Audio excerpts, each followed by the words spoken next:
C'est pas mal, hein. Oui, c'est grandiose. Mistinguett a triomphé ici. Vous savez que c'est un théâtre qui est né d'une passion. Une passion. Une passion amoureuse. Ah bon, bah, c'est marrant, souvent les gens très riches ont aimé des actrices par exemple, Voilà. ou des cantatrices. Là, dans ce cas-là, c'est... C'est un impresario, l'un des plus grands impresarios britanniques, qui a construit ça pour son amoureuse de l'époque. C'était une danseuse. Ah. Et elle avait enflammé le Palladium de Londres pendant la guerre 14-18. Et il a construit donc une réplique du Palladium de Londres, ici à Paris. Ah, d'accord. Mais c'était quoi avant ici? C'était des écuries. Ah bon? Ouais, c'est vrai. Ça sent encore le cheval. Voilà. Aujourd'hui, c'est incontestablement un temple de la comédie musicale. Il y a eu Cabaret, Starmania, il y a eu Le Roi Lion, Mamma Mia, Les Misérables? Les Misérables, Sister Act. Sister, elle est venue jusqu'ici, elle a traversé l'Atlantique. Moi, j'ai le souvenir d'avoir vu à Mogador une dame en noir avec un grand piano. C'était Barbara. Un jour, vous produirez peut-être ici. J'ai du chemin encore à faire. Mais je m'en sens capable. Bonjour Tchéky Cario. Bonjour Valérie. Bienvenue dans votre Enchanté. Paris des arts. Merci. Vous êtes comédien, on ne compte plus les films dans lesquels vous avez tourné, au moins 80. Vous êtes également un amoureux des planches depuis toujours. Vous êtes également passionné par la chanson. Vous avez sorti un deuxième album en 2013. Alors évidemment, vous allez avoir plein de choses à nous raconter. Mais avant, vous avez eu envie de m'emmener au bal. C'est pas un peu vieux jeu, le bal?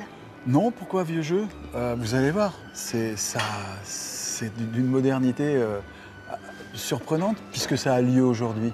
Ah, mais je crois d'ailleurs que le maître des lieux va nous accueillir. Bonjour. Bonjour. Bonjour. Stéphane Métro, plus connu sous le nom du comte Font de Croloc. Bienvenue au Théâtre Mogador. Enchanté. Je suis le maître de ces lieux. Vous êtes invité au bal ce soir. Vous êtes prêt à danser? Oui, toujours. Je vais vous laisser, je suis désolé, je dois me maquiller, mettre la perruque, mettre mon costume pour me sentir un peu plus comte, n'est-ce pas, dans ce château. Je vous laisse avec Salim. C'est le grand Manitou de la machinerie. On vous retrouve juste avant le bal alors? À tout à l'heure. À tout à l'heure. Au revoir.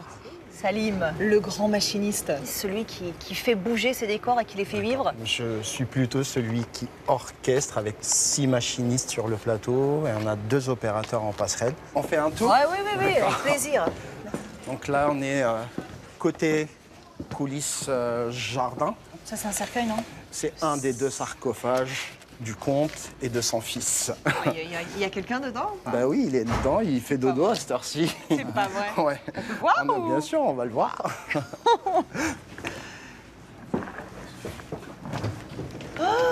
Ce qui est étonnant, c'est que bon, moi j'ai vu le film, hein, et j'avoue que j'étais un peu inquiet en venant le voir parce que tout d'un coup, quand c'est transposé au théâtre, souvent il y a une déception, alors que là, effectivement, il y a une générosité sur le plateau, il y a une belle chorégraphie.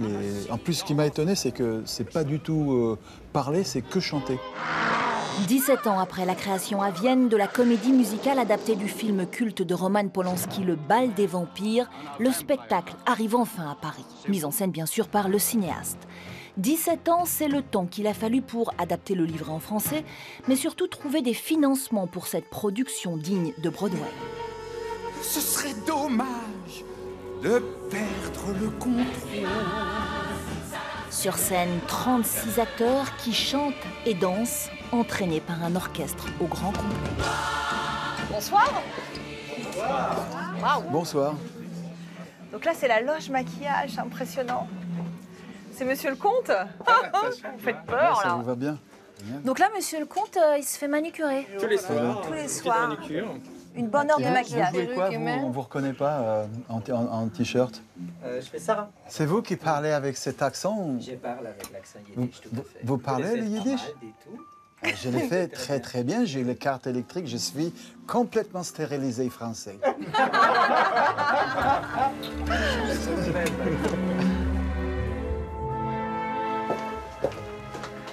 Ah oui, donc là, c'est la loge couture, avec tous les... Waouh. C'est là qu'on se rend vraiment compte en entrant en coulisses que c'est une grosse entreprise, une comédie musicale. Oui. 6 jours sur 7, oui. Ouais. Toute la journée, Ouais. tous les soirs. toute la distribution est doublée, c'est ça? C'est ça, exactement. En cas d'accident ou... Exactement. Et les 2-3 covers pour chaque rôle. Ça multiplie les costumes aussi. On a presque 300 costumes. Donc Monsieur le Comte se fait habiller là, à ce stade-là. Effectivement, mais attention, une fois que j'aurai les costumes et les dents, je ne réponds plus de rien. Ah, c'est le moment où on va y aller, Chiquino. Mais pourquoi partir si tôt? Je t'attends, c'est le grand soir, pour les vrais comme les faux. Chez Kikario. Bon, on ne compte plus les films dans lesquels vous avez tourné, plus de 80, évidemment, on ne va pas tous les citer. Quand on est en France, on pense spontanément à Nikita, Jeanne d'Arc de Luc Besson, à Un long week-end de fiançailles, à L'Ours de Jean-Jacques Hano. Quels sont les films qui vous ont le plus marqué? C'est difficile à dire. Évidemment, les films les plus marquants, c'est souvent ceux qui ont eu le plus de succès. Mais en même temps, il y a des films qui n'ont pas eu beaucoup de succès, mais qui ont été marquants pour moi, comme tourner au Brésil avec Walter Salles. J'ai fait un film que j'ai adoré faire dans un pays que j'ai découvert. J'ai appris pendant un mois à faire du couteau. J'ai vu des macumbas. Enfin, vous voyez, j'ai appris à faire du planeur avec un film avec Jeremy Irons et Fanny Ardant à la frontière allemande en Belgique. Vous voyez, des films qui n'ont pas eu de succès, mais qui ont été marquants aussi. Dans les années 90, vous êtes très populaire en France. Du coup, on vous désire à l'étranger. Vous allez tourner dans des gros blockbusters du côté d'Hollywood. On vous a vu aux côtés de Will Smith dans Bad Boy, aux côtés d'Angelina Jolie dans Taking Lives, aux côtés de Mel Gibson dans The Patriot. Qu'est-ce que ça a changé dans votre carrière? Ce que ça change, c'est que tout d'un coup, les gens se disent « Ah, il est capable de donner la réplique à Mel Gibson, donc il est aussi bon que Mel Gibson, alors que Mel Gibson est quand même capable de me donner la réplique à moi aussi, d'une certaine manière. » Who are you to give such an order? I know what you and your men did to my countrymen at Fort Wilderness. We're militia. This is not regular army. Il y a le Star System qui fait grossir les gens. Mais en réalité, quand on est l'un en face de l'autre sur un plateau, c'est horizontal le travail, à tous les postes d'ailleurs. Bon, prochainement, on va vous voir en France dans Belle et Sébastien 2. Alors, le premier opus, Belle et Sébastien, a triomphé en 2013. Deuxième plus gros succès au box-office en nombre d'entrées, plus de 3 millions. Vous êtes le grand-père de Sébastien. Quand on vous a proposé le rôle, comment vous avez accueilli la nouvelle? Quand on est acteur, on a la chance de pouvoir pratiquer ce métier à tous les moments de la vie, finalement. Je ne suis plus le jeune révolté de 30 ans ou l'étudiant de 20 ans, mais je suis un homme qui a une certaine maturité. Et je suis moi-même grand-père, donc je me suis dit que j'allais faire plaisir à mon petit-fils, qui a 9 ans et demi, qui allait voir son grand-père, grand-père de Sébastien quand même, hein, avec le gros chien. Pourquoi tu t'arrêtes? Non! Va-t'en! Va-t'en! Pousse-toi! Tire pas! C'est mon ami! Bon, je sais que vous avez un peu souffert du divorce de vos parents. Vous avez vécu adolescent aux côtés de votre père. Qu'est-ce qu'il vous a appris, votre père? Il m'a appris des choses simples qui donnent de la force. Du genre, je me plais à le dire, c'est vrai, mais c'est tellement incroyable quand tout d'un coup votre père vous dit il faut que tu sois capable d'être heureux sur un banc juste avec du pain et du fromage. J'ai 14 ans, d'accord papa, j'espère que j'aurai autre chose, mais en même temps, c'est vrai. Disons qu'il parlait souvent de simplicité, mon père. On revient un petit peu à votre carrière. On vous a souvent donné des rôles de méchants. Oui. Peut-être parce que moi, quand j'ai commencé à jouer la comédie, j'étais souvent attiré par des personnages blessés. Je sais pas de quoi vous parlez. Ah! Je te parle du Doberman pour petite pédale. C'est des gens au bord du vide, ils sont ils dansent d'un pied sur l'autre, ils ont le cul entre des chaises, ils sont dans l'ombre. Donc il y a comme ça des qualités, on va dire, ou des défauts qui font que c'est des personnages intéressants à jouer et que j'ai aimé jouer. Le théâtre, c'est aussi une passion depuis longtemps, depuis toujours même. Récemment, ce qui vous plaît, c'est de lire sur scène des poèmes d'Apollinaire, de Macorlan, de Cocteau sur la Grande Guerre. Vous êtes accompagné de musiciens. Vous y revenez toujours sur les planches? Il y a une créativité à plusieurs qui est géniale. Et c'est ce que j'ai vécu au théâtre pendant des années. C'est ce que j'ai retrouvé avec la musique. Et donc la musique, finalement, m'a ramené sur les planches du théâtre et a nourri mon travail d'acteur d'une certaine manière. C'est votre passion aussi, la musique, on le voit.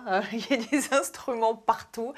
Vous avez sorti il y a quelques mois un deuxième album. C'est un album un peu ovni avec des sonorités qu'on n'a pas du tout l'habitude d'entendre. Enfin, en tout cas, qui vous transporte dans plein d'univers différents. Pour ma part, j'ai eu l'impression d'être un peu au cirque sur certaines mélodies. C'est vrai. Qu'est-ce que vous avez voulu mettre dans cet album de vous? Qu'est-ce que vous avez voulu dire? Je sais que quand on a commencé cet album, j'ai donné quelques directions. Je voulais qu'on soit dans des couleurs autour de Nick Cave, Tom Waits, PJ Harvey. Donc naturellement, des musiciens comme Kurt Weill sont apparus. David Bowie qui a repris certaines chansons des opéras de Kurt Weill. Donc c'est pour ça qu'il y a ce côté forain à l'intérieur. Comment est née votre passion pour la musique? Ça vient de loin, évidemment. Moi, la première fois que j'ai entendu un muezzin, ça m'a fait décoller de la terre. Dès que j'ai entendu un kaddish, j'étais complètement transpercé. Dès que j'entends un chant grégorien, ça me parle. Il y a quelque chose lié au questionnement d'un mystère, d'une chose plus forte que nous. C'est des vibrations, c'est ma mère qui nous chante des vieilles chansons françaises avant qu'on s'endorme. Ce répertoire qu'on se fait avec mon frère et ma sœur et qu'on se rechante tous les soirs avant de dormir quand on est enfant, c'est tout ça, c'est le bonheur que j'éprouve quand tout d'un coup une masse de gens fredonne en même temps ou murmure en même temps. Enfin voilà, quoi. C'est ça qui me touche. Souvent le vent soulève la poussière des souvenirs. Souvent le vent se lève et vous chavire tous vos navires. C'est autour de la mer Noire qu'on naviguait le soir. Autour de la mer Noire. Ce n'est donc pas un hasard si Tchéky Karyo a voulu nous faire rencontrer un amoureux comme lui de la musique, le compositeur et percussionniste Steve Shehan. En 2013, il a sorti son 8e album solo, Hang With You, et l'on voyage entre les continents avec des sonorités et des images qui nous viennent du Gabon, de Mauritanie, de Cuba ou encore de Kaboul. Qu'est-ce qui vous plaît dans cet instrument? Le son, la clarté peut-être, l'évocation que ça permet. Comme il n'y a pas d'électronique, on est dans du senti. Le côté circulaire, le côté, je sais pas, féminin, j'ai l'impression d'être une femme enceinte peut-être. Non, je plaisante, mais il y a quelque chose de rassurant. Il y a quelque chose de... Il y a quelque chose d'enveloppant. Voilà, d'enveloppant.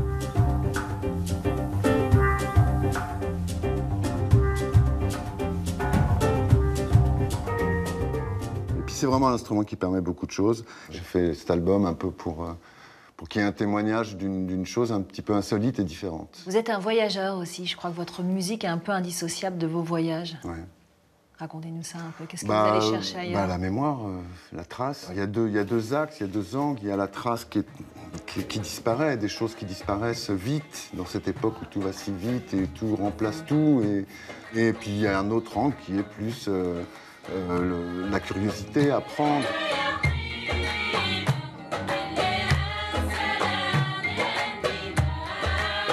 Qu'est-ce qui vous touche, Steve, dans la musique de Tchéky? La sensibilité, le texte, le parcours, le personnage. Mais ce qu'il chante ou ce qu'il crée ou ce qu'il compose est lié à un chemin qui est un chemin de vie, quoi. C'est ce qui m'intéresse. Mais moi, mon chemin, il est aussi beaucoup à travers Steve aussi, parce que avant que je touche la guitare, il voyait que c'était un truc qui me brûlait, quoi. Donc il me poussait à le faire et je me souviens de me dire prends ta gratte. Et il prenait une basse et il jouait en me faisant entendre des harmonies pour que je développe des choses avec l'instrument.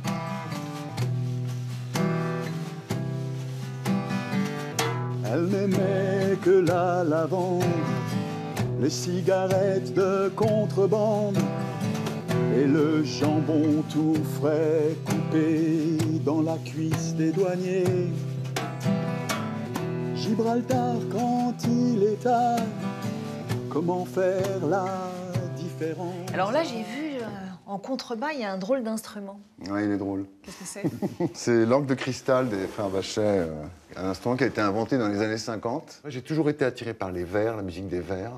Il est comme vous, c'est un boulimique. Hein. Ça nous définit quand même dans cette quête et dans cette énergie. C'est pour ça que j'adore. On est des oiseaux. Ouais, probablement. On migre sans arrêt. Bon, bah, si les oiseaux allaient picorer du côté oui, de l'orgue là-bas. Je vais vous faire voir un peu d'orgue alors.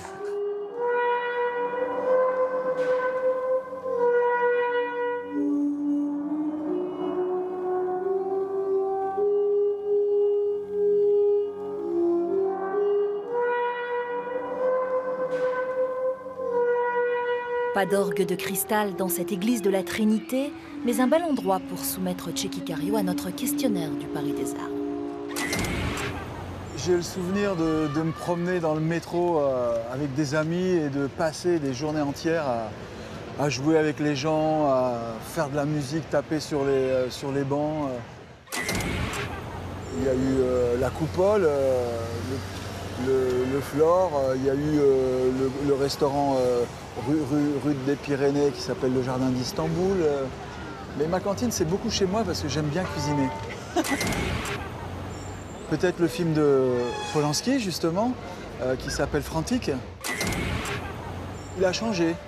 Il est plus ouvert, j'ai l'impression. Il est un peu nerveux, hein, quand même. Hein. On s'en rend compte quand on arrive de la province. Mais il est sympathique. Je suis parisien. Elle a du chien, elle est vive, elle est souriante, elle est élégante, elle a un sens du vêtement élégant et facile à porter. La campagne, l'air pur. Je t'aime. Merci Tchéky Karyo. Ainsi s'achève votre Paris des Arts. Vous pouvez bien sûr retrouver le Paris des Arts de Tchéky Karyo sur notre site internet france24.com. Je vous dis à très vite. Si cette recette est un fait, cette nuit restera éternelle.